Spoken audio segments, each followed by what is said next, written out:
ప్రియులారా, మన ప్రభు అయిన యేసు క్రీస్తు నామంలో మీకు శుభోదయం. ఆయనను గూర్చి అనుదిన ఆత్మీయ ఆహారం, డిసెంబర్ 27 శుక్రవారం. నేటి మన ధ్యాన లేఖనం ప్రకటన గ్రంథం 14వ అధ్యాయం 6వ వచనం.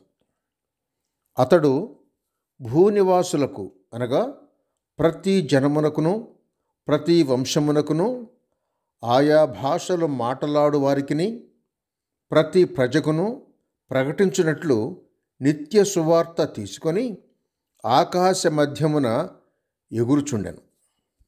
వ్యాఖ్యాన అంశం సువార్త ప్రకటన. వ్యాఖ్యాన అంశం సువార్త ప్రకటన.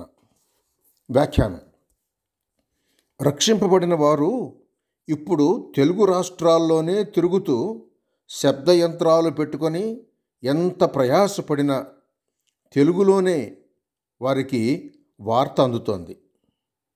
అంతేకాదు, ఒకానొకప్పుడు సరైన సౌకర్యాలు లేక, వాహనాలు లేక నెల రోజులు యాత్ర చేసిన కొందరికే వార్త అందుతోంది.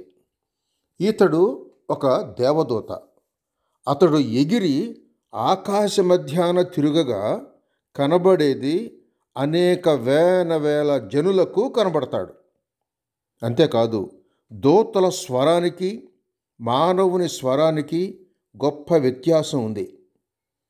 సింహం గర్జించేలా దూతలు గొప్ప శబ్దంతో ఆర్భటించగలరు అని ప్రకటన గ్రంథం 10వ అధ్యాయం 3వ వచనం ద్వారా నేర్చుకుంటున్నాం. దూతకు ప్రయాణం నిరర్గళం గనుక సముద్రం అంటే అడ్డం లేదు. దూరం అంటే నిమిషంలో కూడా వెళ్ళగలరు, వెళ్ళి మళ్ళీ రాగలరు. కాబట్టి ఈ ఒకే దూత గొప్ప మిషనరీ అయి సర్వలోకయాత్ర చేసినట్టే ఆయా భాషల వారికి, ఆయా గోత్రీకులకు, ఆయా దేశస్థులకు త్వరలోనే సువార్తను చాటించాడు. ఇప్పుడైతే దూతలు ప్రసంగం చేయలేరు. రక్షింపబడిన వారే ఇప్పుడు ఈ దినాల్లో సువార్తను చాటించాలి. అయితే సంఘం వెళ్ళిపోయిన పిమ్మట రాబోవు ఏర్పాటు వేరు. దేవదూతలే కొందరిని నిత్యత్వం కొరకు సిద్ధపరిచినట్టుగా నిత్య సువార్తను ఆశ్చర్యంగా చాటిస్తారు. రక్షింపబడిన మీరు ఇప్పుడు చేయవలసినది చేస్తున్నారా లేదా? ఇప్పుడు సువార్త చాటింపు మీదే సుమి. సహోదరుడు సైలస్ ఫాక్స్.